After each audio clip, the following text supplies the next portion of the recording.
ये है रशिया, दुनिया की 9वीं सबसे बड़ी इकोनॉमी, जिसने इस वक्त पूरी दुनिया को हिला कर रख दिया है। और इस रशिया के लिए सबसे बड़ा खतरा है नेटो। नेटो, जिसे नॉर्थ अटलांटिक ट्रीटी ऑर्गेनाइजेशन भी कहा जाता है, असल में अमेरिका और यूरोप के इन 30 कंट्रीज के दरमियान एक एग्रीमेंट है कि वो एक दूसरे की आजादी और सिक्योरिटी को मिलकर डिफेंड करेंगे। मतलब अगर इन 30 कंट्रीज में से किसी पे भी अटैक हुआ तो ये सारे कंट्रीज मिलकर उसे डिफेंड करेंगे। लेकिन इस अलायंस को बहुत जल्द एक बहुत बड़ा धचका पहुंचने वाला है। नेटो की एक बहुत बड़ी वीकनेस जो उसे रशिया के मुकाबले में बहुत कमजोर करने वाली है। अगर हम नॉर्थ अटलांटिक ओशन की तरफ आए तो यहाँ पर वो जजीरा है जिसने करीबन 400 साल तक पूरी दुनिया पर हुकूमत की। इस जजीरे ने अमेरिका से मिलकर नेटो की बुनियाद रखी। इस जजीरे को हम ब्रिटेन, यूनाइटेड किंगडम, इंग्लैंड या यूके भी कहते हैं। यूके इस वक्त अपनी हिस्ट्री के बदतरीन क्राइसिस से गुजर रहा है। यूके के डेट्स डबल हो चुके हैं। एनर्जी क्राइसिस में बहुत शिद्दत आ चुकी है। रेस्टोरेंट्स और पब्स बंद हो रहे हैं। यूके में इन्फ्लेशन रेट इस वक्त पिछले 40 सालों में सबसे ज्यादा है। 51 दिनों में 3 प्राइम मिनिस्टर चेंज हो चुके हैं। इस सब के साथ साथ सबसे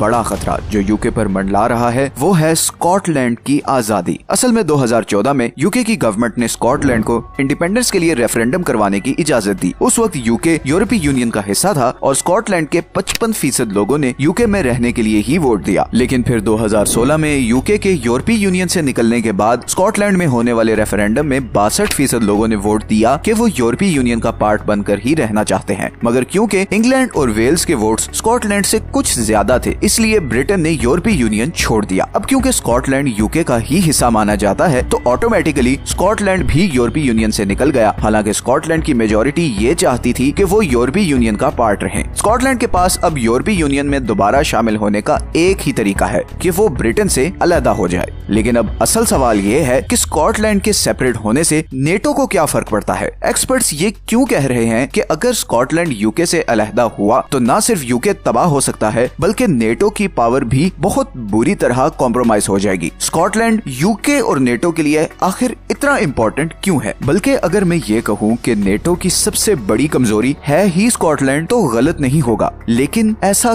क्यों है? स्कॉटलैंड क्यों यूके और नेटो के लिए एक डरावना ख्वाब बना हुआ है? आइए जानते हैं। सच ये है कि इस वीडियो में सबसे पहले हम इस सवाल का जवाब तलाश करते हैं कि स्कॉटलैंड के सेपरेट होने से यूके पर क्या असर पड़ेगा। स्कॉटलैंड के पास समुद्र के इस हिस्से को नॉर्थ फील्ड कहते हैं और यहाँ पर दुनिया के 31वें सबसे बड़े ऑयल रिजर्व्स हैं। यूके अपनी 90% ऑयल रिक्वायरमेंट इस नॉर्थ फील्ड से निकलने वाले तेल से पूरी करता है और उसे सिर्फ 10% ऑयल बाहर से इम्पोर्ट करना पड़ता है। इन्हीं ऑयल रिजर्व्स की वजह से बाकी यूरोपियन कंट्रीज के मुकाबले में यूके अपनी एनर्जी रिक्वायरमेंट के लिए किसी एक्सटर्नल कंट्री पर डिपेंडेंट नहीं और इसीलिए रशियन यूक्रेन वॉर के बाद भी उसे उस शिद्दत से एनर्जी क्राइसिस का सामना नहीं करना पड़ा जैसे कि जर्मनी और बाकी यूरोपियन कंट्रीज को करना पड़ा है। अब फॉर एग्जांपल जर्मनी अपनी 50% गैस और 40% ऑयल रशिया से इंपोर्ट करता है, जबकि यूके अपनी सिर्फ 4% गैस और 9% ऑयल रशिया से इंपोर्ट करता है। और इसीलिए रशिया ने जब यूक्रेन पर अटैक किया तो यूके ने बड़ी आसानी से रशिया पर इंपोर्ट सैंक्शंस लगा दी। लेकिन अब सबसे बड़ा सवाल ये है कि अगर स्कॉटलैंड यूके से सेपरेट होता है तो इन ऑयल रिजर्व्स का क्या होगा? अगर स्कॉटलैंड यूके से सेपरेट हुआ तो वो अपने साथ ब्रिटेन की सारी डोमेस्टिक ऑयल इंडस्ट्री को भी लेकर जाएगा, क्योंकि एक इंडिपेंडेंट कंट्री बनकर स्कॉटलैंड को ये हक हासिल होगा कि उसका एक अपना समुद्री इकोनॉमिक जोन हो, जिसे टेक्निकल लैंग्वेज में EEZ या एक्सक्लूसिव इकोनॉमिक जोन भी कहते हैं। और जोन कुछ इस तरह से दिखेगा। इस जोन में पाए जाने वाले सारे रिसोर्सेज पर स्कॉटलैंड का हक होगा। और अगर हम यूके के ऑयल और गैस रिजर्व्स को देखें तो बंटवारे के बाद वो कुछ इस तरह से होंगे। तो हम देख सकते हैं कि यूके के तकरीबन 95% ऑयल रिजर्व्स स्कॉटलैंड के कंट्रोल में चले जाएंगे और फिर स्कॉटलैंड इन रिसोर्सेज के साथ जो मर्जी करे। और यहीं पर बड़ी इंपॉर्टेंट चीज ये है कि नॉर्थ फील्ड में पाए जाने वाले ऑयल रिजर्व्स बड़ी तेजी से खत्म हो रहे हैं और हो सकता है कि स्कॉटलैंड इनको बेचने के लिए यूके को ऑयल इंपोर्ट बंद कर दे। और इसका सबसे बड़ा नुकसान ये होगा कि यूके को अपनी एनर्जी रिक्वायरमेंट के लिए फिर बाकी कंट्रीज के पास जाना पड़ेगा और इस तरह वो जो कंपेटिटिव एडवांटेज जो यूके को बाकी यूरोपियन कंट्रीज पर हासिल था वो बिल्कुल खत्म हो जाएगा। रशिया यूक्रेन वॉर के बाद से ऑयल की प्राइस मुसलसल ऊपर जा रही है और एज अ रिजल्ट यूके की ऑयल इंडस्ट्री के प्रॉफिट्स भी डबल हो गए हैं और इसी चीज ने स्कॉटलैंड को मजीद पंप किया है कि वो यूके से इंडिपेंडेंस ले, बिकॉज मेजॉरिटी ऑयल तो स्कॉटिश वाटर्स से निकल रहा है और उसका प्रॉफिट जा रहा है यूके को। इसी तरह यूके के लिए एक और खतरा ये है कि अगर स्कॉटलैंड यूके से अलहदा होता है तो बहुत ज्यादा चांसेस हैं कि नॉर्दर्न आयरलैंड भी अपनी इंडिपेंडेंस की आवाज उठाएगा और इस तरह द ग्रेट ब्रिटिश एम्पायर चंद सालों में ही टूटकर सिर्फ इंग्लैंड और वेल्स तक रिस्ट्रिक्ट हो जाएगी। अब हम आते हैं दूसरे क्वेश्चन की तरफ कि स्कॉटलैंड के सेपरेट होने से नेटो पर क्या असर पड़ता है।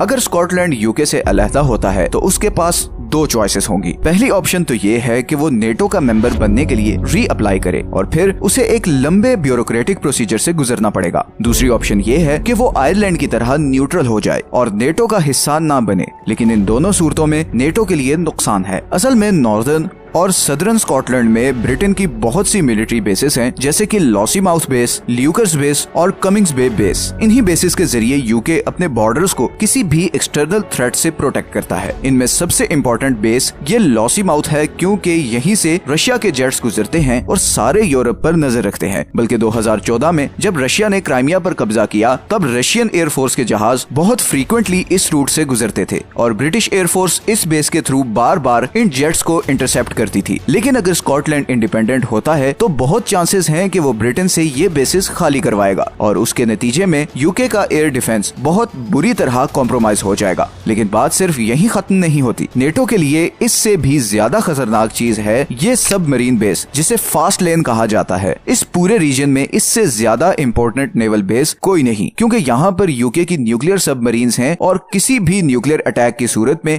यही बेस है जो यूके को बचा सकती है। इस बेस की लोकेशन को कोल्ड वॉर के दौरान बहुत स्ट्रेटेजिकली चूज किया गया था। ये बेस असल में GIUK गैप के पास है। GIUK गैप हमारी दुनिया के सारे समुद्रों में से सबसे इम्पोर्टेंट एरिया है, क्योंकि यही वो एरिया है जहां से रशियन सबमरीन्स गुजरकर अमेरिका, कनाडा और यूरोप पर अटैक कर सकती हैं। असल में रशिया की सबसे बड़ी नेवल बेस ये सेवरोमोर्स्क बेस है, जो रशिया के नॉर्थ में लोकेटेड है और यहीं पर रशियन नॉर्दर्न फ्लीट हेडक्वार्टर भी है। रशिया की 11 न्यूक्लियर सबमरीन्स इसी बेस के आसपास होती हैं। इस बेस के लेफ्ट साइड पे सारी बर्फ है और रशियन सबमरीन्स लिए अमेरिका और यूरोप पर अटैक करने का सिर्फ यही एक रूट है। रशिया की 4 न्यूक्लियर सबमरीन्स हर वक्त इस गैप एरिया के पास पेट्रोल करती हैं और यूके इसी बेस के थ्रू किसी भी न्यूक्लियर थ्रेट से बचने के लिए समुद्र के इस सारे हिस्से पर कड़ी नजर रखता है। लेकिन अगर स्कॉटलैंड यूके से अलग होता है तो ये सारा फ्लैंक बिल्कुल खाली हो जाएगा, क्योंकि 2014 में स्कॉटलैंड की गवर्नमेंट ने रेफरेंडम में ये कंडीशन रखी थी कि अगर हम वोटिंग जीत गए तो हम ब्रिटेन से फास्ट लेन और दूसरी बेसिस खाली करवा लेंगे। तो स्कॉटलैंड की आजादी का एक ही मतलब होगा कि अब यूके को किसी और जगह बेसिस बनानी पड़ेगी और इस पे बिलियंस ऑफ पाउंड खर्च होंगे और इतना पैसा खर्च करने के बाद भी इतनी जबरदस्त लोकेशंस पर बेसिस मिलना मुश्किल है, क्योंकि एट मैक्स नेटो ऐसी बेसिस या तो फ्रांस में बना सकता है या फिर USA में, और ये दोनों कंट्रीज GIUK गैप से बहुत दूर हैं।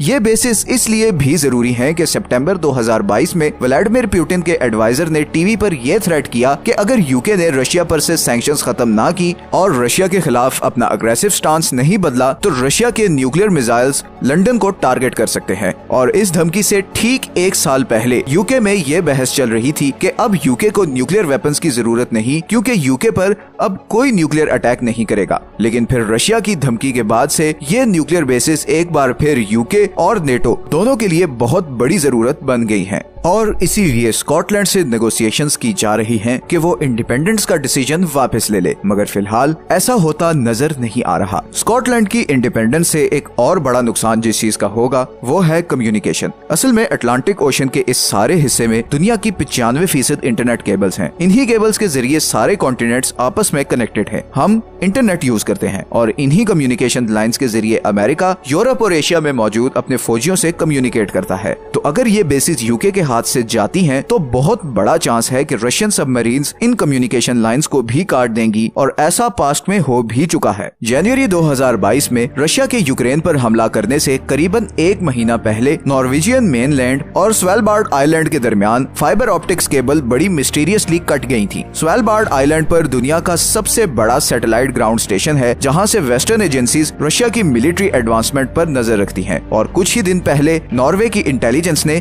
रशियन सबमरीन लाइंस को समुद्र के इस हिस्से में डिटेक्ट किया था। तो स्कॉटलैंड के सेपरेट होने की सूरत में यूरोप और अमेरिका की कम्युनिकेशन लाइंस भी कॉम्प्रोमाइज हो जाएंगी। और यही वो सारी रीजंस हैं जिसकी वजह से स्कॉटलैंड नेटो और यूके दोनों की सबसे बड़ी कमजोरी है और उसकी इंडिपेंडेंस का दोनों को बहुत बड़ा नुकसान हो सकता है।